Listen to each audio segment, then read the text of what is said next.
ভয়ানক একটি জেল, যেটা কোনো সাধারণ জেলখানা ছিল না, বরং এটা ছিল একটি পরিত্যক্ত রেল লাইন, যেটাকেই বানিয়ে ফেলা হয়েছিল ভয়ানক এক কারাগার, যেটা কিনা এমন একটি জায়গাতে অবস্থিত ছিল যেখান থেকে চাইলেই কোনো মানুষ কখনোই পালাতে পারবে না। কারণ এই জায়গাটি ছিল লোকালয় থেকে হাজার হাজার কিলোমিটার দূরে এবং ভয়ানক এক জঙ্গলের মাঝখানে। তাই এখানকার কয়েদিদেরকে নির্মমভাবে অত্যাচার করার পরও তারা কখনোই এই জায়গা থেকে পালানোর মতো সাহস পায় না, কারণ তারা জানে যে এখান থেকে পালাতে গেলে তারা মাঝপথে গিয়ে এমনিতেই মারা যাবে। তাই এখানে টিকে থাকার জন্য প্রতিনিয়ত তারা কঠোর পরিশ্রম করত। তাদেরকে দিয়ে এখানে রেল লাইন তৈরির কাজ করানো হতো, এমনকি তাদেরকে ঠিকমতো খাবার পানিটুকুও দেওয়া হতো না। ফলে অনেক কয়েদি তো কাজ করতে করতে সেখানেই মারা যেত। এমনই এক ভয়ানক কারাগারের গল্প বলবো আজ, যেখানে বন্দি করে রাখা হয়েছিল প্রায় ৮০,০০০ কয়েদিকে। কিন্তু এসবের পেছনে কি এমন কারণ ছিল, আর পরবর্তীতে এই কয়েদিরা কি এই কারাগার থেকে বের হতে পেরেছিল, সেটাই আমরা দেখব আজকের এই মুভিটির গল্পে। তাহলে চলুন ঘুরে আসা যাক ভয়ানক এক কারাগারের গল্প থেকে। তো গল্পটি শুরু হয় ইংল্যান্ডের একটি শহরে, যেখানে আমরা একটি ট্রেন দেখতে পাই। আর এই ট্রেনে করে প্রায় ৮০,০০০ কয়েদিকে একটি কারাগারে নিয়ে যাওয়া হচ্ছে, যারা সবাই প্রচণ্ড ক্ষুধা এবং পিপাসায় কাতরাচ্ছিল, কারণ তাদেরকে অনেক সময় যাবৎ খাবার এবং পানি কিছু দেয়া হয়নি। তাই যাওয়ার পথে অনেকেই ক্ষুধা এবং পিপাসায় মৃত্যুবরণ করছিল। এবার প্রায় কয়েক হাজার কিলোমিটার রাস্তা পাড়ি দেওয়ার পর সমস্ত কয়েদিদেরকে একটি জঙ্গলের মাঝখানে রাস্তা দিয়ে নিয়ে যাওয়া হচ্ছিল। এরপর কয়েক ঘন্টা রাস্তা পাড়ি দেওয়ার পর কয়েদিরা সেই কারাগারে পৌঁছে যায়, যেখানে আসার জন্য তাদেরকে এতটা রাস্তা পাড়ি দিতে হয়েছে। তবে এখানে আসার পর কয়েদিরা দেখতে পায় যে এটা আসলে কোনো সাধারণ কারাগার ছিল না, বরং এই কারাগারটি ছিল একটি পরিত্যক্ত রেল লাইন, যেখানে সারাদিন কয়েদিদেরকে রেল লাইনের কাজ করানো হতো। আসলে এখানকার অফিসাররা থাইল্যান্ড থেকে বার্মা পর্যন্ত একটি লম্বা রেল লাইন তৈরি করছে, যেটা করার জন্য তারা এই কয়েদিদেরকেই ব্যবহার করছে। আর এই পুরো রেল লাইনের দৈর্ঘ্য হবে প্রায় ৪১৫ কিলোমিটার। তবে এই কাজটি মোটেও সহজ ছিল না, কারণ একদম ভোরবেলায় উঠে তাদেরকে এই কাজে লেগে পড়তে হয়, আর সারাদিন কাজ করার পরেও তাদেরকে একটু খাবার দেয়া হয় না। তাছাড়া কেউ যদি কাজ করতে করতে ক্লান্ত হয়ে একটু বসে পড়ে, তখন অফিসাররা তাদের উপর নির্মমভাবে অত্যাচার করে। আর এখানে সারাদিন এমন কঠোর পরিশ্রমের ফলে অনেক কয়েদিরা তো কাজ করতে করতেই মারা যেত। তাছাড়া তারা চাইলেও এখান থেকে কোনোভাবেই পালাতে পারবে না, কারণ এই কারাগারটি এত বেশি দূরে অবস্থিত ছিল যেখান থেকে পালানোর মতো কোনো প্রকার রাস্তাই নেই। তো এখানে আসার পর এসব দৃশ্য দেখে কয়েদিরা অনেক বেশি ভয় পেয়ে যায়। এবার আমরা প্রায় অনেক বছর পরের ঘটনা দেখতে পাই। সময়টা ছিল ১৯৮০ সাল। এখানে আমরা একটি ভেটারেন্স ক্লাব দেখতে পাই, যেখানে অনেকগুলো মেডেল এবং ট্রফি দেখা যাচ্ছিল। আসলে এই ভেটেরিয়ান ক্লাব হচ্ছে এমন এক ধরনের ক্লাব যেটা কিনা তৈরি করা হয় সেই সমস্ত প্রাক্তন আর্মি সোলজারদের জন্য, যারা এক সময় দেশের জন্য যুদ্ধ করেছিল, কিন্তু বর্তমানে তারা অবসরে আছেন। অর্থাৎ এই ক্লাবে এখন যতজন মেম্বার রয়েছে তারা সবাই একসময় যুদ্ধ করেছিল। তো এখানে আমরা এরিক নামক একজন ব্যক্তিকে দেখতে পাই। সেও একজন প্রাক্তন সোলজার ছিল, আর বর্তমানে সে এই ক্লাবের মেম্বার। তবে এরিক এখানকার বাকি সোলজারদের চাইতেই কিছুটা আলাদা ছিল, কারণ সে প্রায় প্রতিদিনই এই ক্লাবে আসে, আর সে একটি পেপারের মধ্যে বিশেষ একটি ট্রেনের টাইম টেবিল দেখে। তবে প্রতিদিনই এরিকেরই একই ধরনের কাজ দেখে সবাই অনেক অবাক হয়, কিন্তু কেউ এটা বুঝতে পারে না যে এরিক এমনটা কেন করে। অনেকে তো ভাবে যে এরিকের মাথায় সমস্যা হয়ে গিয়েছে, তবে তাকে নিয়ে কে কি ভাবলো এতে এরিকের কিছু যায় আসে না। এরিক প্রতিদিন সকালে সেই ট্রেনের টাইম টেবিল চেক করে সেই ট্রেনটি আসলে সে সেই ট্রেনের মধ্যে উঠে পড়ে। এরপর সে আবারও সেই একই স্টেশনে ফিরে আসে। এভাবেই সে সেই ট্রেনটির মধ্যে করে এক স্টেশন থেকে অন্য স্টেশনে ঘুরে বেড়ায়। যদিও এটা তার কোনো কাজ ছিল না, কিন্তু তারপরও কোনো কারণ ছাড়াই সে প্রতিদিনই একই কাজ করে। আসলে এরিক দ্বিতীয় বিশ্বযুদ্ধের অনেক ভালো একজন সোলজার ছিল। তবে যুদ্ধের প্রায় অনেক বছর পার হয়ে গেলেও এরিক যেন এখনও সেই সমস্ত স্মৃতিগুলো আঁকড়ে ধরে আছে। এরিক তার সারাটা জীবন যুদ্ধ এবং দেশকে আঁকড়ে ধরেই পার করে দিয়েছে, এমনকি সে বিয়ে পর্যন্ত করেনি। আর তার পরিবার বলতে পৃথিবীতে তেমন কেউই ছিল না, তাই সে মূলত নিজেকে ব্যস্ত রাখার জন্য এই কাজটি প্রতিদিন করে থাকে। তবে আজকে এরিক একটি ভুল ট্রেনে উঠে পড়েছিল। তো সে সেই ট্রেনে পেট্রি নামক একটি মেয়ের সামনে গিয়ে বসে, যে কিনা দেখতে খুবই সুন্দরী ছিল। তারা দুজন এখানে খুবই সাধারণভাবেই কথা বলছিল। কথা বলার এক পর্যায়ে পেট্রি জানতে পারে যে এরিক যে ট্রেনটিতে উঠতে চেয়েছিল সেই ট্রেনটি সে মিস করে ফেলেছে, কারণ তার কাছে ট্রেনের পুরনো শিডিউল আছে। একথা শুনে পেট্রি তখন তাকে একটি নতুন শিডিউল দেয়, যেটায় বর্তমানে ট্রেনের সঠিক টাইম টেবিল দেওয়া আছে। এরিক এতে অনেক খুশি হয় এরপর সে পেট্রির কাছ থেকে জানতে পারে যে পেট্রি কানাডার একজন নার্স ছিল, আর সে তার চাইতে প্রায় 17 বছরের ছোট। তো তারা এখানে নিজেদের শহরের ব্যাপারে অনেক গল্প করে, আর গল্প করতে করতে এরিকের পেট্রিকে বেশ ভালো লেগে যায়। তো গল্পের এক পর্যায়ে এরিক জানতে পারে যে আগামী সপ্তাহে পেট্রি স্কটল্যান্ড থেকে আবারও এই শহরে আসবে, যেটা জানতে পেরে সে অনেক খুশি হয়ে যায়। এরপর দেখতে দেখতে পেট্রির স্কটল্যান্ডে যাওয়ার দিন চলে আসে, আর এরিক সেদিন সকাল থেকেই সেই ট্রেনটির জন্য অপেক্ষা করছিল, কারণ সে পেট্রিকে দেখার জন্য অনেক এক্সাইটেড ছিল। এরপর স্কটল্যান্ডে ট্রেনটি আসার সময় হয়ে গেলে এরিক তাড়াতাড়ি করে সেই ট্রেনের সামনে চলে যায়, আর এমন ভাব করে যে সেও মাত্র একটি ট্রেন থেকে নেমেছে। এরপর ঠিক তখনই তার সঙ্গে পেট্রির দেখা হয়ে যায়। এরিক তখন তাকে বলে যে নিশ্চয়ই তাদের মধ্যে কোনো মিল রয়েছে, তা না হলে তাদের আবারও দেখা হলো কেন। পেট্রি এতে হাসে। এরিক তখন পেট্রির বন্ধু হতে চায়, আর সে আজকে তাকে তার বাড়িতে ইনভাইট করে। পেট্রি এতে রাজি হয়ে তার বাড়িতে চলে যায়। সেখানে এরিক নিজের হাতে পেট্রিকে রান্না করে খাওয়ায় এবং তারা দুজন অনেক গল্প করে। তাদের দুজনের মধ্যে আসলে একটি বিষয় কমন ছিল, সেটা হলো তারা দুজনই ছিল সিঙ্গেল। তাদের পরিবার বলতে কেউ ছিল না, তাই খুব অল্প সময়ের মধ্যেই তারা দুজন অনেক ভালো বন্ধু হয়ে যায়, আর তারা একসঙ্গে অনেক সময় কাটাতে শুরু করে। দেখতে দেখতে তারা একে অপরকে ভালোবেসে ফেলে। এরপর দেখতে দেখতে প্রায় 3 বছর সময় পার হয়ে যায়। সময়টা ছিল 1983 সাল। পরিচয়ের প্রায় 3 বছর পর পেট্রি এবং এরিক বিয়ে করে ফেলে। এরপর হানিমুনে যাওয়ার পর সকালবেলা এরিক যখন ঘুমিয়েছিল, তখন হঠাৎ করে এরিক দেখতে পায় যে তার কাছে একজন জাপানি সোলজার এসেছে, আর সেই সোলজার তাকে অ্যারেস্ট করে তার সঙ্গে করে নিয়ে যাচ্ছে। দেখতে দেখতে সেই সোলজার তাকে অনেক ভয়ানক একটি জায়গার সামনে নিয়ে যায়। জায়গাটি দেখে যেন এরিক একদম আটকে ওঠে। সে কোনোভাবেই সেই জায়গার ভেতরে যেতে চাইছিল না, কিন্তু তার পেছনে আরো কয়েকজন সোলজার এসে তাকে টেনে হিঁচড়ে একটি অন্ধকার রুমের মধ্যে নিয়ে যাচ্ছিল, আর এরিক এখানে বাঁচার জন্য চিৎকার করছিল। তবে বর্তমানে দেখা যায় যে এরিক আসলে এই সবকিছু তার স্বপ্নে দেখছিল, আর সে সত্যি সত্যি মাটিতে শুয়ে চিৎকার করছিল। এরিকের চিৎকার শুনতে পেয়ে সেখানে পেট্রি চলে আসে, আর পেট্রি এই প্রথমবার এরিককে এতটা ভয় পেতে দেখছে। আর সেদিনের পর থেকে এরিক যেন অনেকটাই চুপচাপ হয়ে যায়। সে প্রায় সময় একা একা সমুদ্রের কিনারায় গিয়ে দাঁড়িয়ে থাকে। এদিকে পেট্রি বুঝতে পারছিল না যে হঠাৎ করে এরিকের কি হয়ে গিয়েছে, সে কেন নিজেকে এভাবে একা করে তুলছে। এবার আমরা এরিকের অতীতের কিছু দৃশ্য দেখতে পাই। সময়টা ছিল দ্বিতীয় বিশ্বযুদ্ধের সময়। এরিক এবং আরও কিছু সোলজাররা সিঙ্গাপুরের একটি বেসে কাজ করছিল, আর তাদের দেশে ইংল্যান্ডের হয়ে লড়াই করছিল অন্য সোলজাররা। এ সময় ইংল্যান্ডের সঙ্গে জাপানের যুদ্ধ চলছিল। সেই সময় এরিক এবং তার সঙ্গীদের কাজ ছিল রেডিও ফ্যাসিলিটি সাপ্লাই দেয়া। তো একদিন যখন এরিক তার সঙ্গীদের সঙ্গে কাজে ব্যস্ত ছিল, ঠিক তখনই তাদের বেসে তাদের টিমের লিডার চলে আসে। লিডার এখানে মন খারাপ করে সবাইকে বলে, আমাদের দেশ জাপানের কাছে হেরে গিয়েছে, সমস্ত সোলজাররা অলরেডি স্যারেন্ডার করেছে, এখন আমাদেরকেও স্যারেন্ডার করতে হবে। একথা শুনে সমস্ত সোলজারের মন খারাপ হয়ে যায়। তারা কিছুতেই নিজেদের হার মেনে নিতে পারছিল না। তাদের টিম লিডার তখন তাদেরকে সমস্ত কিছু ফেলে রেখে বাইরে আসতে বলে।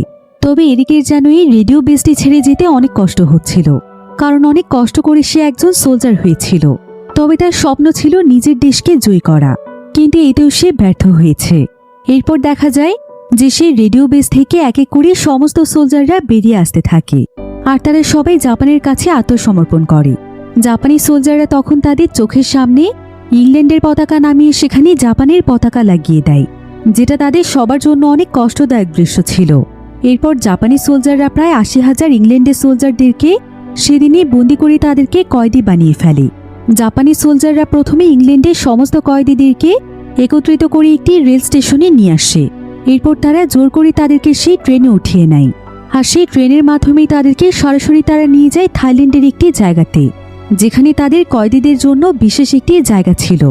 এবার আমরা বর্তমানে আবারও এরিককে দেখতে পাই। এরিকের প্রায় সময় সেই যুদ্ধের ভয়াবহ স্মৃতিগুলোর কথা মনে পড়ত, তাই সে বেশিরভাগ সময় অনেক বেশি ডিপ্রেস থাকত। সে নিজেকে পেট্রির কাছ থেকেও অনেকটা দূরে সরিয়ে নিয়েছিল, আর এরিকের এমন পরিবর্তন পেট্রির একদমই ভালো লাগছিল না। সে বুঝতে পারছিল না এরিকের কি হয়েছে। এরপর একদিন যখন এরিক বাইরে যায়, তখন পেট্রি এরিকের স্টাডি রুমে আসে, যেখানে এরিকের বিভিন্ন জিনিসপত্র ছিল। সেখানে এরিকের একটি হিস্টোরিক্যাল বুক ছিল, যেখানে অনেক ভয়ানক একটি কারাগারের কথা তুলে ধরা হয়েছে।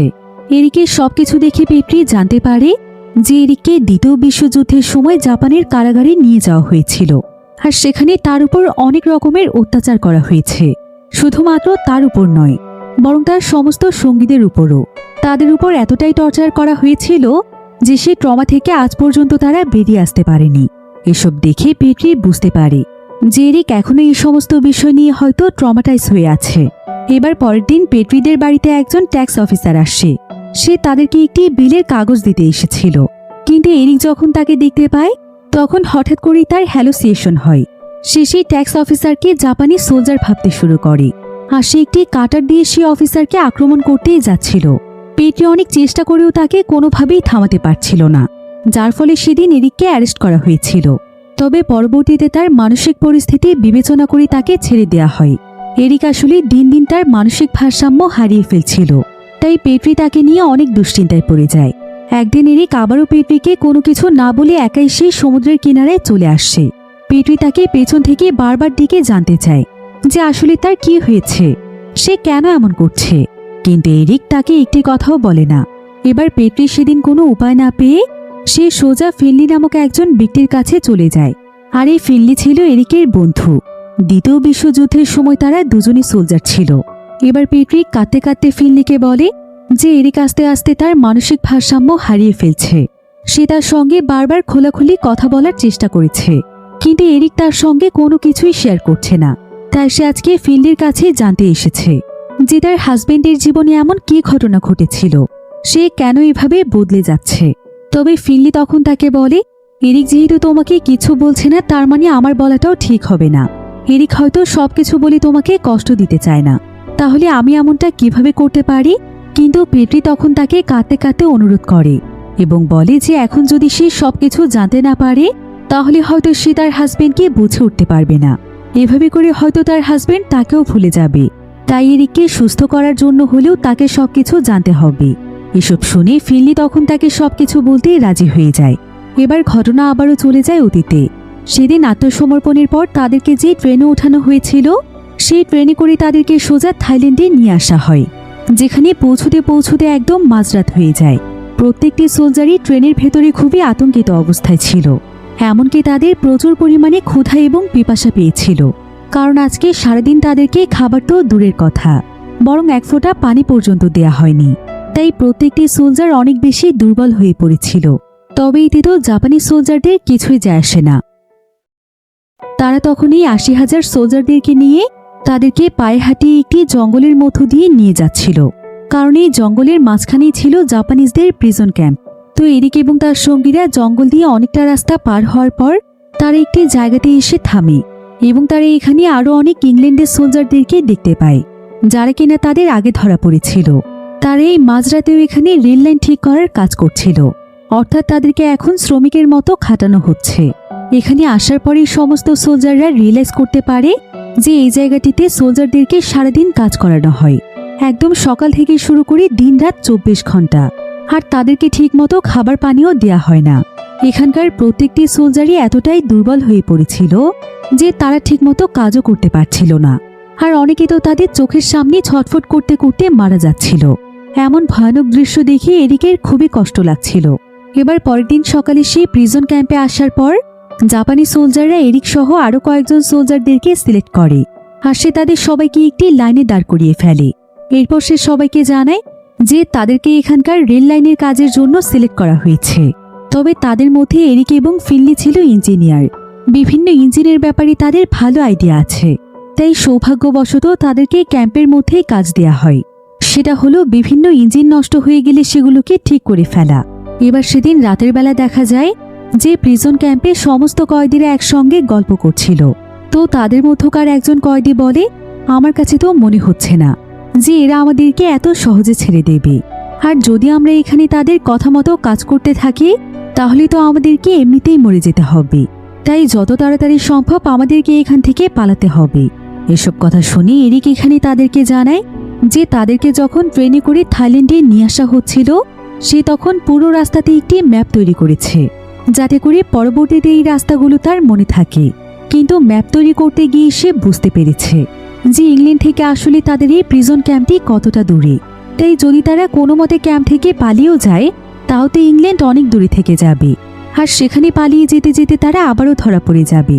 তাছাড়া এখন ইংল্যান্ডের সঙ্গে জার্মানির যুদ্ধ চলছে, যদি তারা কোনো মতে ইংল্যান্ডে পৌঁছেও যায় আর ইংল্যান্ড যদি জার্মানির কাছে হেরে যায় তাহলে তো তাদেরকে আবারও ধরে নিয়ে যাওয়া হবে। তখন তাদের সমস্ত কষ্টই বৃথা চলে যাবে। তাই যতদিন ইংল্যান্ড তাদের দেশের মানুষের দখলে না যাচ্ছে ততদিন পর্যন্ত নিজের দেশে ফিরে যাওয়াটাও একটি অনর্থক কাজ। এবার এরিক এখানে সবাইকে আরও জানায় যে সে পুরো ম্যাপটি ক্যালকুলেশন করে বুঝতে পেরেছে যে এই কারাগারটি থাইল্যান্ডের কোনো একটি জায়গাতে অবস্থিত, যেটা মানুষের লোকালয় থেকে অনেক অনেক দূরে, অর্থাৎ এটা একটি পরিত্যক্ত স্থান। আর এখানে যে রেল লাইনটি তৈরি করা হচ্ছে সেটার দৈর্ঘ্য হচ্ছে 415 কিলোমিটার, যেটা কিনা থাইল্যান্ড থেকে একদম বার্মা পর্যন্ত অবস্থিত। আর এই রেল লাইনটি একসময় ব্রিটিশরা তৈরি করতে চেয়েছিল, এমনকি তারা কাজও শুরু করেছিল, কিন্তু মাঝ পর্যায়ে এসে তারা এই কাজটিকে বন্ধ করে দেয়, কারণ তারা জানতে পেরেছিল যে এই কাজটি খুবই ঝুঁকিপূর্ণ, এতে করে অনেক মানুষের জীবন চলে যাবে। এর প্রধান কারণ হচ্ছে যে পুরো রেল লাইনটি পাহাড়ের বিভিন্ন দুর্গম রাস্তার উপরে তৈরি করা হবে, আর সেখানে কাজ করতে গিয়ে যে কোনো সময় যে কোনো মানুষের মৃত্যু ঘটতে পারে, এই ব্যাপারটি একদম নিশ্চিত ছিল। তাই তারা তখন এই কাজটি বন্ধ করে দিলেও বর্তমানে জাপানিজরা তাদের সুযোগ নিতে চাইছে। তারা কয়েদিদের জীবনের পরোয়া না করে তাদেরকে দিয়ে রেল লাইনটি করিয়ে নিতে চাইছে। এতে যত মানুষের জীবন চলে যায় যাক, তাদের এতে কিছু যায় আসে না। তো এইসব ব্যাপারে সবাই মিলে ডিসকাশন করার পর ফিনলে তাদের সবাইকে বলে যে এখন তাদের তাড়াহুড়ো করে কোনো রকমের সিদ্ধান্ত নেওয়া যাবে না, তাদেরকে মাথা ঠান্ডা রেখে এখান থেকে পালানোর পুরো প্ল্যান করতে হবে। ফিনলে তখন এরিককে আশেপাশের পরিত্যক্ত জিনিস দিয়ে একটি রেডিও বানাতে বলে, কারণ রেডিও হলো এখন তাদের কাছে একমাত্র মাধ্যম, যেটার মাধ্যমে তারা তাদের দেশের খবরাখবর পাবে। আর তারা সবাই পরিস্থিতি অনুযায়ী সিদ্ধান্ত নিতে পারবে যে এখান থেকে পালানোর জন্য তাদেরকে কখন কি কাজ করতে হবে। সবাই তখন ফিনলির সিদ্ধান্তে একমত হয়, আর এরিকেও একটি রেডিও তৈরি করতে রাজি হয়ে যায়, কারণ এই ব্যাপারে তার দক্ষতা রয়েছে। এবার পরের দিন সকালবেলায় এরিক তার রেডিও তৈরির কাজে লেগে পড়ে। তবে রেডিও তৈরি করতে যে সমস্ত জিনিসের প্রয়োজন সেগুলো এরিক আস্তে আস্তে জাপানিজদের বিভিন্ন গাড়ি, যন্ত্রপাতি এবং বিভিন্ন জায়গার পরিত্যক্ত জিনিস থেকে লুকিয়ে লুকিয়ে সংগ্রহ করছিল। আর তার সঙ্গীরাও তাকে বিভিন্ন জিনিসপত্র সংগ্রহ করতে সাহায্য করছিল। আর খুবই অল্প সময়ের মধ্যে এরিক সমস্ত ডিভাইসগুলো রেডি করে ফেলে। তাই এরিক খুবই অল্প সময়ের মধ্যে রেডিও তৈরির সমস্ত জিনিসগুলো পেয়ে যায়। আর তারা সবাই মিলে অনেক পরিশ্রমের পর একটি রেডিও তৈরি করে ফেলতে পারে। তো রেডিও তো কোনোভাবে তারা তৈরি করতে পেরেছিল, কিন্তু তাদেরকে তো এখন সিগন্যাল পেতে হবে, যেটা পাওয়াটা ছিল অনেক কঠিন একটি কাজ। এরপর এরিক এবং তার সঙ্গীদেরকে রেল লাইনের কাজের কাছে পাঠিয়ে দেয়া হয়, যেখানে অনেক কয়েদিরা কঠোর পরিশ্রম করছিল। তো সেখানে যাওয়ার পর মায়র নামক একজন ব্যক্তির উপর এরিকের চোখ পড়ে, কারণ মায়রকে দেখে অনেক বেশি ক্লান্ত এবং ক্ষুধার্ত মনে হচ্ছিল। এরিক তখন তার সঙ্গে কথা বলতে যায়, কিন্তু মায়র এত বেশি ক্লান্ত ছিল যে তার মুখ দিয়ে কথা বলার মতো শক্তি পর্যন্ত ছিল না। তারপরও টর্চারের ভয়ে সে এখানে কাজ করে যাচ্ছিল, কিন্তু এরিকের কাছেও মায়েরকে সাহায্য করার মতো কোনো উপায় ছিল না। তাই সে মায়েরকে শুধুমাত্র সান্ত্বনা দিয়ে চলে আসে। এবার রাতের বেলা দেখা যায় যে সবাই যখন ঘুমিয়ে পড়েছিল তখন এরিক আজকে রেললাইন ঘুরে ঘুরে যে রাস্তাগুলো দেখেছিল সে তার ম্যাপটির মধ্যে সেই রাস্তাগুলো ড্র করতে থাকে। আর এরিক এখানে তার এই ম্যাপটি একটি বাঁশের তৈরি পাইপের ভেতরে ঢুকিয়ে রাখত, যাতে করে এটা কোনোভাবেই জাপানি সোলজারদের হাতে পড়ে না যায়। এরপর সোলজাররা যখন তাদের কাজে ব্যস্ত থাকত তখন এরিক, ফিনলি এবং তার সঙ্গীরা মিলে রেডিওতে সিগন্যাল আনার চেষ্টা করত। আর আজকেও তারা এমনটাই করছিল। তারা লুকিয়ে লুকিয়ে সেখানকার একটি গাড়ির ব্যাটারি কাজে লাগাচ্ছিল। প্রথমে তো কোনোভাবেই রেডিওটিতে সিগন্যাল আসছিল না, কিন্তু এরিক এবং ফিনলি অনেক চেষ্টা করার পর ফাইনালি তারা রেডিওটিতে সিগন্যাল নিয়ে আসতে পারে। এতে তারা দুজনেই অনেক খুশি হয়ে যায়। এরপর রেডিওটিতে একটি ইংলিশ চ্যানেল চালু হয়, যেখানে বলা হচ্ছিল যে আমেরিকাও এখন যুদ্ধে নেমে পড়েছে, তারা ইংল্যান্ডের পাশে দাঁড়িয়েছে। এতে করে হয়তো ইংল্যান্ড আবারও তাদের নিজেদের দখলে চলে যেতে পারে। এই নিউজটি জানতে পেরে এরিক এবং ফিনলি অনেক খুশি হয়ে যায়। তাদের মনের মধ্যে যেন এক আশার আলো জেগে ওঠে, কারণ তাদেরকে এখন শুধুমাত্র অপেক্ষা করতে হবে এবং এই ভয়ানক কারাগারে সার্ভাইভ করে বেঁচে থাকতে হবে। তাহলে নিশ্চয়ই তারা এই জায়গা থেকে একদিন মুক্তি পাবে। এরিক তখন দৌড়ে চলে যায় তার বাকি সঙ্গীদের কাছে। সে এক এক করে তাদের সবাইকে গিয়ে এই নিউজটি দিতে থাকে। এরপর এরিকের সঙ্গে আবারও সেই মায়র নামক ব্যক্তিটির দেখা হয়ে যায়। এরিক তখন মায়রের মনে সাহস দেওয়ার জন্য বলে যে যদিও তাদের দেশ হেরে গিয়েছে, কিন্তু এখনো আশা শেষ হয়ে যায়নি, কারণ সে খবর পেয়েছে যে আমেরিকা ইংল্যান্ডের পাশে দাঁড়িয়েছে। এতে করে তাদের দেশ হয়তো আবারও মুক্ত হয়ে যাবে আর তাদেরকেও উদ্ধার করা হবে। তাই এরিক মায়রকে যেভাবেই হোক এখানে সার্ভাইভ করতে বলে। তো এরিকের কাছ থেকে এই নিউজটি জানতে পেরে মায়ের তখন তার সঙ্গীদেরকেও এটা জানিয়ে দেয়। এতে করে সকলের মাঝে এক অন্যরকম আত্মবিশ্বাস চলে আসে। এবার সেদিনের পর থেকে দেখা যায় যে প্রতিদিন মাঝরাতে এরিক এবং ফিনলি সেই গাড়িটির কাছে আসে, আর তারা তাদের রেডিও সিগন্যাল অন করে রেডিওতে নিউজ শোনে এবং তারা নিউজের মাধ্যমে যা কিছু জানতে পারে সেই সব কিছু তাদের সঙ্গীদেরকে পরবর্তীতে জানিয়ে দেয়। এভাবেই তাদের দিনগুলো বেশ ভালোভাবেই কেটে যাচ্ছিল। কিন্তু একদিন হঠাৎ করেই দেখা যায় যে একজন জাপানি সোলজার এরিকের দিকে নজর রাখতে শুরু করে, কারণ এরিকের উপর তার কিছুটা সন্দেহ তৈরি হয়েছিল। তাই সেই সোলজার তখন মেইন অফিসারকে বিষয়টি জানিয়ে দেওয়ার পর ক্যাম্পের ভেতরে সোলজারদের একটি টিম এসে পুরো ক্যাম্পে সার্চ করতে শুরু করে, এটা দেখার জন্য যে ক্যাম্পের ভেতরে কোনো গোপন কিছু রয়েছে কিনা। এরিক এখানে কোনো মতে সকলে চোখের আড়ালে সেই পাইপটির কাছে চলে আসে যেখানে সে তার ম্যাপটি লুকিয়ে রেখেছিল। কিন্তু ততক্ষণে দেখা যায় যে সোলজাররা এরিকের তৈরি সেই রেডিওটি খুঁজে পেয়ে যায়। তারা তখন সমস্ত কয়েদিদেরকে একটি জায়গাতে এনে জড়ো করে। এরপর তারা চিৎকার করে বলে যে যারা যারা এই রেডিওটি তৈরি করেছে তারা যেন এখনই তাদের সামনে চলে আসে, কারণ তারা অলরেডি জানতে পেরেছে যে এই কাজটি কারা করেছে। এখন সোলজারদের একথা শুনে এরিক এবং তার সঙ্গীরা ভয় পেয়ে যায়। তারপরও তারা চারজন মিলে সামনে চলে যায়, এরিক, ফিনলি এবং তাদের আরও দুজন বন্ধু, কারণ তারা চারজনই মোটামুটি ইঞ্জিনিয়ারের কাজ জানত। এরপর অফিসার তখন তাদের চারজনকে বলে যে তাদের এই টিমের লিডার কে, কিন্তু কেউ এখানে ভয়ে কোনো কথাই বলছিল না। এমন সময় সেই অফিসার তাদের মধ্যে একজনকে মারতে শুরু করে, যেটা দেখে এরিকের খুবই খারাপ লাগছিল। তাই এরিক তখন তাদেরকে বলে যে সমস্ত প্ল্যান তারই ছিল, সে নিজেই রেডিওটি তৈরি করেছে, এতে বাকিদের কোনো দোষ নেই। তাই সোলজাররা তখন বাকি তিনজনকে ছেড়ে দিয়ে এরিককে প্রচণ্ড মারধর শুরু করে।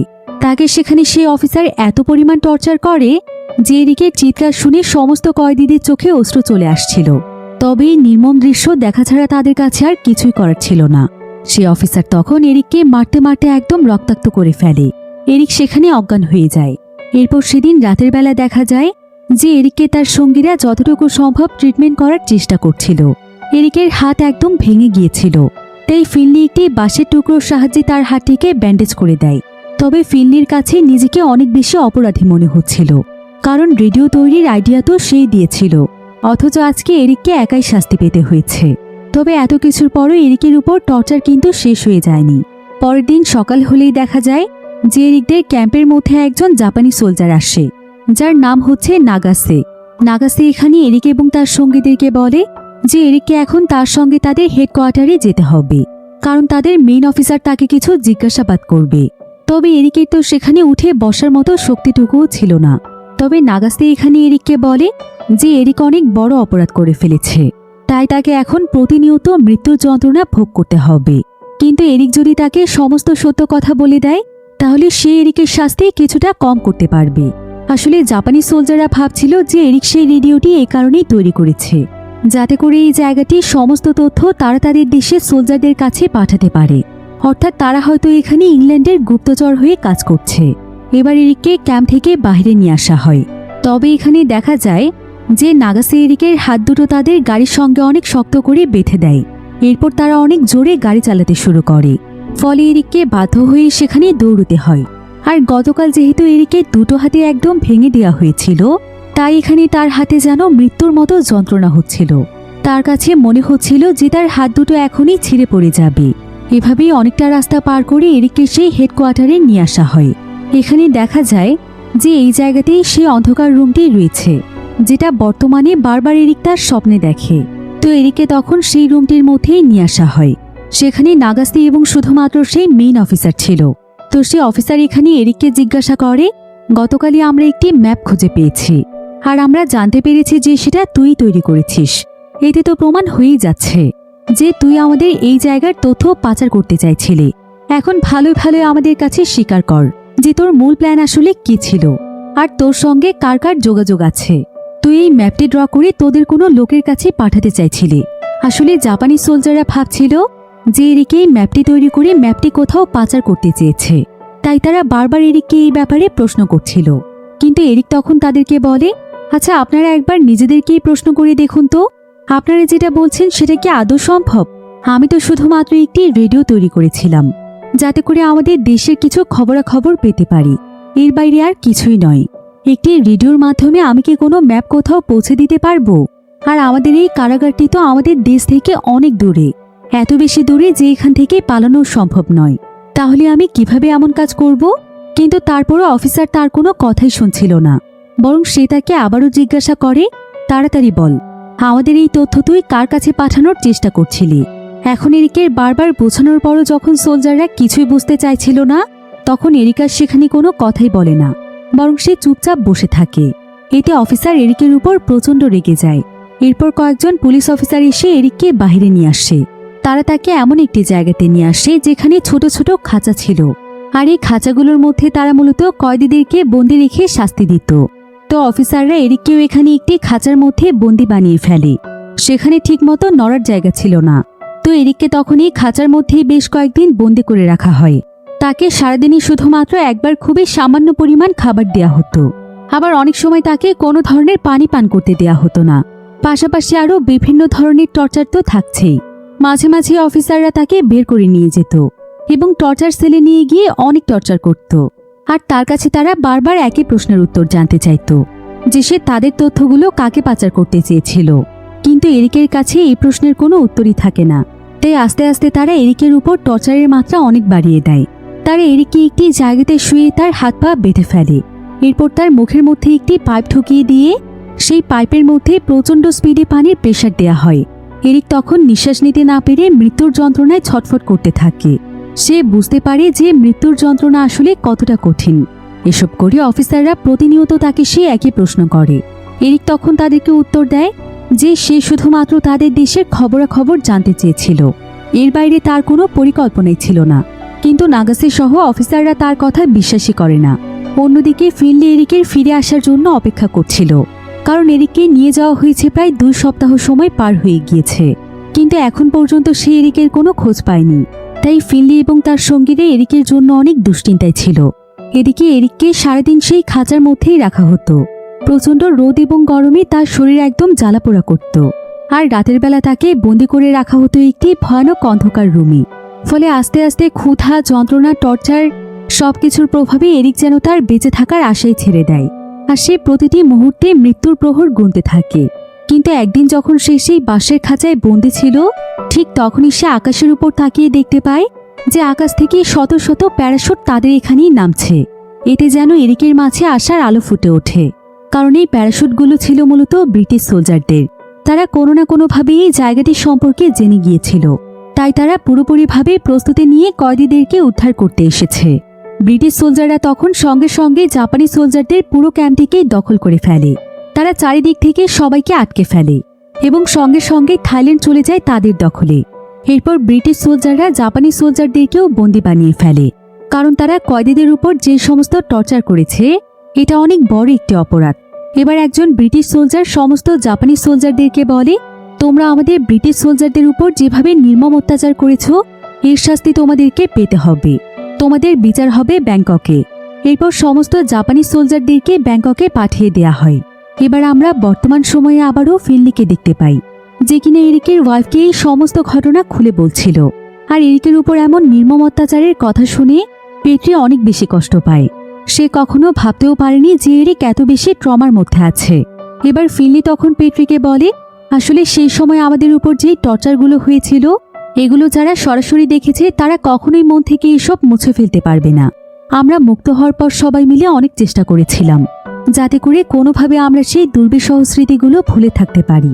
কিন্তু বিশ্বাস করো, আমরা অনেক চেষ্টা করেও সেই স্মৃতিগুলো বিন্দু পরিমাণেও ভুলতে পারিনি। আজও প্রতিদিন রাতে আমরা ভয়ে আটকে উঠি। অনেক সাইকিয়াট্রিস্ট দেখিয়েও কোনো ধরনের লাভ হয়নি। হয়তো এরিকের ক্ষেত্রেও এমনটাই হচ্ছে। আর এরিক হয়তো কোনোভাবেই তোমাকে কষ্ট দিতে চাইছে না, তাইও তোমাকে কিচ্ছু বলেনি। এসব কথা শুনে পেট্রির চোখ দিয়ে অশ্রু গড়িয়ে পড়ছিল।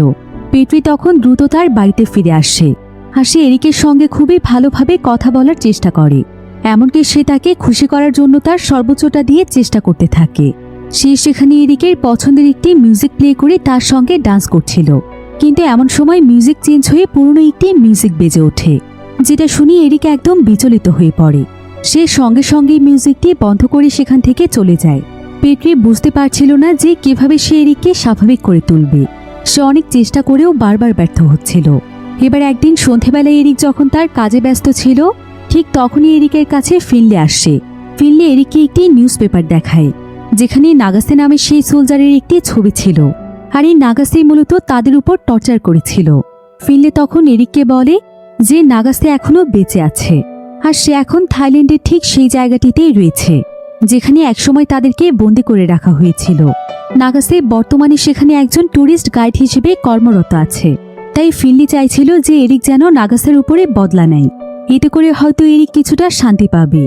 এতগুলো বছর ধরে সে যে দুর্বিষহ যন্ত্রণা বয়ে বেড়াচ্ছে সেটা হয়তো কিছুটা হলেও কমবে। এরিকেরও এখানে ইচ্ছে করছিল যে নাগাসের উপর ঠিক সেভাবেই বদলা নিতে, যেমনটা সে তার সঙ্গে করেছিল। কিন্তু এরিক এখানে ফিনলিকে বলে যে নাগাসে যে এখনো বেঁচে আছে এটা সে অনেক আগে থেকেই জানে, কিন্তু তারপরও সে বদলা নেওয়ার কোনো সাহস পায়নি। কারণ সে জানতে পেরেছে যে নাগাসের বর্তমানে একটি পরিবার রয়েছে যেখানে তার ওয়াইফ এবং বাচ্চারা আছে। তাই তাদের কথা চিন্তা করে সে সবকিছু ভুলে যেতে চাইছে। কিন্তু ফিনলি তখন তাকে বোঝায় এবং বলে, তুমি কি সবকিছু ভুলে গিয়েছো এরিক? যে তারা আমাদের উপর কি কি অত্যাচার করেছিল? তারা কি কখনো আমাদের পরিবারের কথা চিন্তা করেছে? আর তোমার কি মনে আছে যে তারাই আমাদেরকে একটি কথা বলেছিল?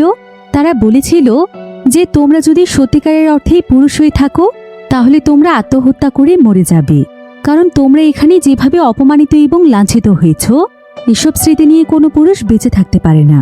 কিন্তু তারা তখন জাপানি সোলজারদেরকে একটি কথাই বলেছিল যে একজন প্রকৃত পুরুষের জীবনে যা কিছুই হয়ে যাক সে কখনোই হার মেনে নিয়ে আত্মহত্যা করে না, বরং সে নিজের সঙ্গে লড়াই করে বেঁচে থাকে এবং পরবর্তীতে প্রতিশোধ নেয়। তাই এরিকের এখন প্রতিশোধ নেওয়াটাই সবচাইতে বুদ্ধিমানের কাজ হবে। সে যেন এই ব্যাপারে কোনোভাবেই পিছপা না হয়। এসব বলতে বলতে ফিনলি অনেকটাই ইমোশনাল হয়ে যায়। সে যেন সেই অতীতে সবকিছু তার চোখের সামনেই দেখতে পাচ্ছিল। আসলে এরিকের মতো ফিনলিও অনেক ট্রমাটাইজ হয়েছিল। তারও মানসিক অবস্থা একদমই ভালো ছিল না। সেও নিজের সঙ্গে লড়াই করেই বেঁচে আছে। ফিনলি তখন এরিকের কাছে অনুরোধ করে যে এরিক যেন অবশ্যই তাদের সঙ্গে হওয়া অন্যায়ের বদলা নেয়। এরপর সে এরিকের কাছ থেকে বিদায় নেয়। তবে আজকে ফিনলির বিদায় নেওয়ার ধরনটা এরিকের কাছে কিছুটা অন্যরকম লাগছিল। এরপর ফিনলি এরিকের ওয়াইফ পেট্রিকে বলে যে পেট্রি যেন সারা জীবন এরিকের পাশে থাকে, সে যেন কখনোই এরিককে ছেড়ে না যায়, কারণ এরিক তার জীবনে অনেক কষ্ট সহ্য করেছে। এরপর ফিনলি পেট্রির কাছ থেকেও বিদায় নিয়ে চলে যায়। এরপর ফিনলি তাদের শহরের অনেক দূরের একটি ব্রিজের কাছে আসে, আর সে সেখানে নিজেই নিজের জীবন দিয়ে দেয়, কারণ সেই ভয়ানক স্মৃতিগুলো নিয়ে বেঁচে থাকাটা তার জন্য অনেক কষ্টকর ছিল। সে আসলে নিজেকে অনেকদিন আগেই শেষ করে দিতে চেয়েছিল, কিন্তু সে চাইছিল মৃত্যুর আগে যে তাদের উপর অন্যায় করেছিল সে যেন তার শাস্তি দেখে যেতে পারে। তাই এতগুলো বছর পর যখন সে নাগাসের সন্ধান পেয়েছে তখন সে এরিককে গিয়ে এটা জানিয়ে দিয়েছে, যাতে করে এরিক অবশ্যই তার উপর প্রতিশোধ নেয়। কারণ এরিক অনেক সাহসী একজন সোলজার ছিল, তাই সে চাইলেই প্রতিশোধ নিতে পারবে। আর ফিনলি ভালোভাবেই জানে যে এরিক অবশ্যই তার কথা রাখবে। এই জন্যই সে আজকে এরিকের কাছ থেকে চিরদিনের মতো বিদায় নিয়ে আসে, আর সে নিজেই নিজেকে শেষ করে সেই যন্ত্রণা থেকে মুক্তি দিয়ে দেয়। এবার ফিনলির এই মৃত্যুর খবরটি যখন এরিক জানতে পারে তখন সে অনেক কষ্ট পায়। এতে সে অনেক বেশি ভেঙে পড়ে, কিন্তু সে এবার কঠোরভাবে সিদ্ধান্ত নেয় যে সে অবশ্যই ফিনলির শেষ ইচ্ছেটি পূরণ করবে। সে নাগাসেকে তার যোগ্য শাস্তি দেবে। তাই সে থাইল্যান্ডে যাওয়ার জন্য সমস্ত ব্যবস্থা করে ফেলে, কারণ নাগাসে এখন থাইল্যান্ডেই রয়েছে। তাই এরিকার কোনোভাবেই সময় নষ্ট না করে থাইল্যান্ডের উদ্দেশ্যে রওনা হয়। সে এখন যে ট্রেনটিতে করে যাচ্ছিল সেই ট্রেনটি সেই রাস্তা দিয়েই চলছিল যেটা তারা তৈরি করেছিল। তাই এখানে এরিকের অতীতের কথাগুলো অনেক বেশি মনে পড়ছিল, যে সেই সময় কত হাজার সোলজারকে কত নির্মম যন্ত্রণা সহ্য করতে হয়েছে। এবার অনেকটা পথ পাড়ি দেওয়ার পর এরিক থাইল্যান্ডে এসে নামে, আর সে সোজা সেই প্রিজনার ক্যাম্পটিতে চলে যায় যেখানে তাদেরকে রাখা হয়েছিল। তবে সেই জায়গাটি এখন আর আগের মতো ছিল না, বরং এই জায়গাটি এখন অনেক বড় একটি মিউজিয়ামে পরিণত হয়েছে, যেখানে যুদ্ধের সময় এখানকার কয়েদিদের উপর কিভাবে টর্চার করা হয়েছিল সেই সমস্ত ইতিহাস ফুটিয়ে তোলা হয়েছিল। এমনকি সেখানে রেল লাইন তৈরি শ্রমিকদেরও স্ট্যাচু ছিল। অর্থাৎ জাপানি সোলজারদের সমস্ত টর্চারগুলো এখানে খুব সুন্দরভাবে তুলে ধরা হয়েছে, যেটা দেখে এরিকের কিছুটা ভালো লাগছিল, কারণ এর মাধ্যমে পৃথিবীর মানুষেরা সেই নির্মম অত্যাচারের কথা জানতে পারবে। এবার এরিক কিছুটা ভেতরে যাওয়ার পর দেখতে পায় যে সেখানে অনেকগুলো পর্যটক এসেছে, আর এখানে যে সমস্ত টুরিস্টরা ঘুরতে এসেছে নাগাসে তাদেরকে এখানকার সমস্ত ইতিহাসগুলো খুলে বলছিল। এবার বিকেল হয়ে গেলে মিউজিয়ামটি বন্ধ হয়ে যায়। তবে তার আগে এরিক মিউজিয়ামটির ভেতরে চলে যায়। এরপর সে সোজা চলে যায় সেই রুমটির মধ্যে যেখানে প্রতিনিয়ত তাকে টর্চার করা হতো। এবং বিভিন্ন ধরনের প্রশ্ন জিজ্ঞাসাবাদ করা হতো। তবে এখন ভেতরের জায়গাটিও পরিবর্তিত হয়ে গিয়েছে। তো এরপর এরিক সোজা নাগাসের সামনে চলে যায়। তবে নাগাসা তো তাকে চিনতে পারছিল না। কিন্তু কিছুক্ষণ এরিকের চোখের দিকে তাকানোর পর নাগাসে তাকে অনেক ভালোভাবেই চিনে ফেলে। এরিককে দেখে তার মনে পড়ে যায় যে আজ থেকে বহু বছর আগে সে এরিকের উপর কতটা অমানবিক টর্চার করেছে। তবে এজন্য বর্তমানে নাগাসেও অনেক লজ্জিত বোধ করছিল। এরিক তখন নাগাসেকে ঠিক সেভাবেই সেই চেয়ারটিতে বসতে বলে, যেমনটা অতীতে সে তাকে বলেছিল। আর নাগাসেও এখানে কোনো আপত্তি জানায় না। এরিক তাকে যা বলছিল সে তাই শুনছিল। এরিক তখন নাগাসাকে জিজ্ঞাসা করে, তুমি এখনো কিভাবে বেঁচে আছো? তোমার সঙ্গীরা তো সবাই মারা গিয়েছে। নাগাসে তখন এরিককে জানায় যে তাকে বাদ দিয়ে তার সমস্ত সঙ্গীদেরকেই ব্যাংককের কারাগারে পাঠিয়ে দেওয়া হয়েছিল। আর তাকে কারাগারে না পাঠানোর কারণ হচ্ছে সে একজন ট্রান্সলেটর ছিল। সে ব্রিটিশ এবং জাপানি ভাষা দুটোই জানত। তাই তখন ব্রিটিশ সোলজার তাকে তাদের টিমে নিয়ে নিয়েছিল। আর পরবর্তীতে সে তাদেরকে অনেক কাজেই সাহায্য করেছে। এজন্যই মূলত সে এখনো বেঁচে আছে। এরপর নাগাসে এরিককে আরো বলে যে সে অনেক ভালোভাবেই জানে যে তারা অনেক নির্মম কাজ করেছে। তবে এগুলো তখন তারা বুঝতে পারেনি। কিন্তু একদিন যখন সে তার টিমের সাথে রেল লাইনের কাজ দেখতে আসে, তখন সে সেখানে অনেক মৃত মানুষের কঙ্কাল দেখতে পায়। এতে সেদিন সে রিয়েলাইজ করতে পারে যে তারা আসলে কত বড় অন্যায় করেছে। কিন্তু ততক্ষণে অনেক দেরি হয়ে গিয়েছিল। সেই অন্যায়গুলো করে কখনোই সে তার মনে প্রশান্তি পায়নি। এজন্য এক পর্যায়ে সে এখানকার ট্যুরিস্ট গাইড হিসেবে জয়েন হয়ে যায়, যাতে করে সে এখানকার সমস্ত সত্য ঘটনা সকলের সামনে তুলে ধরতে পারে, নিজেদের ভুলগুলো স্বীকার করতে পারে এবং মানুষকে বোঝাতে পারে যে যুদ্ধ কতটা ভয়ানক, যাতে করে ভবিষ্যতে আর কখনোই কেউ এই ধরনের ঘটনা না ঘটায়। কিন্তু এসব কথা শুনে এরিক প্রচণ্ড রেগে যায়। আর সে নাগাসেকে বলে যে তারা যা করেছে সবকিছু ইচ্ছে করেই করেছে, তাই সবকিছুর ঊর্ধ্বে তারা এখনো অপরাধী। এই বলে এরিক প্রচণ্ড রাগে সেখানকার একটি লাঠি ভেঙে ফেলে। আর এটা ছিল সেই লাঠি যেটার মাধ্যমে কয়েদিদের উপর টর্চার করা হতো। এরপর এরিক নাগাসাকে সেখানকার একটি হ্যান্ডেলের উপর হাত রাখতে বলে, যেখানে একসময় তাদের হাত রেখে তাদের উপর লাঠি চার্জ করা হতো। তবে নাগাসাও এখানে চুপচাপ তার কথা মেনে নেয়। সে তার হাত সেখানে রাখে। এরিকের তো এখানে ইচ্ছে করছিল তার হাত ভেঙে টুকরো টুকরো করে ফেলতে, আর নাগাসেরও এতে কোনো আপত্তিই ছিল না। কিন্তু এখানে দেখা যায় যে এরিক তার হাতে আঘাত না করে পাশে থাকা টেবিলে আঘাত করে, কারণ সে জানে যে নাগাসে অপরাধী হলেও সে এমনটা করতে পারে না, তার বিবেক রয়েছে। সে তখন নাগাসেকে সেখান থেকে বাইরের সেই খাঁচাগুলোর কাছে নিয়ে যায়, যেখানে তাকে দিনের পর দিন বন্দি করে রাখা হয়েছিল। এরিক নাগাসাকেও তখন সেই খাঁচার ভেতরে বন্দি করে রাখে, আর তার কাছে জিজ্ঞাসা করতে থাকে যে তার এখন কেমন লাগছে। তবে নাগাসে তার প্রশ্নের কোনো উত্তর দেয় না।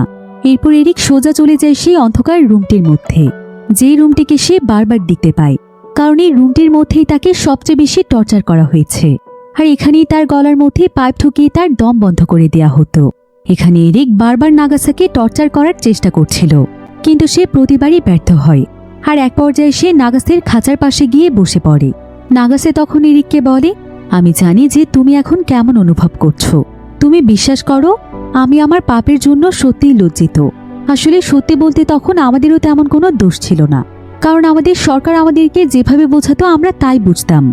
সরকার আমাদেরকে বলেছিল যে আমরা দেশের জন্য লড়ছি, দেশের সম্মানের জন্য, দেশের অস্তিত্বের জন্য, এতেই নাকি কল্যাণ রয়েছে। তাই আমরা তখন অন্ধের মতো যুদ্ধ করেছি। কিন্তু পরবর্তীতে বুঝতে পেরেছি যে যুদ্ধ কখনোই শান্তি নিয়ে আসতে পারে না, বরং সারা জীবনের জন্য মনের ভেতরে এক অদ্ভুত যন্ত্রণা দিয়ে যায়, যেটা এখন আমাকে বয়ে বেড়াতে হচ্ছে। আসলে যে কোনো যুদ্ধের সময় ঠিক এমনটাই হয়ে থাকে। দেশের সরকার নানাভাবে জনগণের ব্রেইন ওয়াশ করে, তাদেরকে বোঝায় যে যুদ্ধে জিততে পারলেই তাদের সমস্ত সমস্যার সমাধান হয়ে যাবে, তারা উন্নত জীবন পাবে। কিন্তু এই যুদ্ধ কখনো সাধারণ মানুষের কল্যাণ বয়ে আনে না। তো এখানে নাগাসের এসব কথা শুনে এরিক বুঝতে পারে যে নাগাসে আসলে সত্যিই তার ভুল বুঝতে পেরেছে, আর সে এখন আর আগের মতো নেই। সে অনেকটাই পরিবর্তন হয়ে গিয়েছে, আর সত্যিই সে অনেক অনুশোচনায় ভুগছে। সেও হয়তো ঠিক একই কষ্টই পাচ্ছে যেমনটা সে এতদিন পেয়ে এসেছে। তাই সে নাগাসাকে মুক্ত করে দিয়ে সেখান থেকে চলে আসে। এরপর সে সোজা চলে যায় সেই জায়গাতে, ঠিক যেই জায়গাতে সে এবং তার বন্ধুরা মিলে কাজ করে রেল লাইনটি তৈরি করেছিল। তো সেই পুরো জায়গাটিকে একবার ঘুরে দেখার পর এরিক তার বাড়িতে ফিরে আসে। এবার কয়েকদিন পর এরিককে নাগাসে একটি চিঠি পাঠায়, যেখানে লেখা ছিল, আমি আমার ভুল সত্যিই বুঝতে পেরেছি, আর তুমি যেদিন আমার কাছে এসেছিলে আমি তোমার পা ধরে ক্ষমা চাইতে চেয়েছিলাম, কিন্তু সেই সুযোগ আমি পাইনি, তাই আজ তোমাকে এই চিঠি পাঠালাম। তুমি কি আমাকে ক্ষমা করবে? যদি তুমি আমাকে সত্যি সত্যি মন থেকে ক্ষমা করে দাও, তাহলে হয়তো আমার মন থেকে কিছুটা হলেও পাপের বোঝা নামবে। আমি বাকি জীবনে কিছুটা শান্তি পাব। নাগাসের এই চিঠিটি পড়ে এরিক অনেক ইমোশনাল হয়ে যায়। সে নাগাসের মনের পরিস্থিতি বুঝতে পারে। এরিক তখন তার ওয়াইফ পেট্রিকে নিয়ে নাগাসার সঙ্গে দেখা করতে চলে যায়। আর সে নাগাসাকে মন থেকে ক্ষমা করে দেয় এবং সে তাকে বলে যে নাগাসে অন্যায় করেছে ঠিকই, কিন্তু সে তার ভুল বুঝতে পেরেছে এবং তার পাপের প্রায়শ্চিত্ত করার চেষ্টা করেছে। এটা অনেক বড় একটি ব্যাপার। তাছাড়া সে অনেক সাহসী একজন মানুষ, কারণ এমন নৃশংস ঘটনা ঘটানোর পর সৎভাবে পুরো পৃথিবীর মানুষের সামনে এগুলো বলার সাহস সবার থাকে না। এসব শুনে নাগাসে অনেক ইমোশনাল হয়ে যায়। এরিক তখন তাকে বুকে টেনে নেয়। আর সেদিনের পর থেকে তারা দুজন বন্ধু হয়ে যায়। আর সেদিনের পর তাদের দুজনের মনটাই অনেকটাই হালকা হয়ে যায়। এরপর তাদের দুজনের এই বন্ধুত্ব সারা জীবন থেকে যায়। এরপর 2011 সালে নাগাসে মারা যায়, আর এরিক মারা যায় 2012 সালে। আর এখানেই এই সুন্দর গল্পটি শেষ হয়ে যায়। ক্ষমা আসলে অনেক মহৎ একটি গুণ।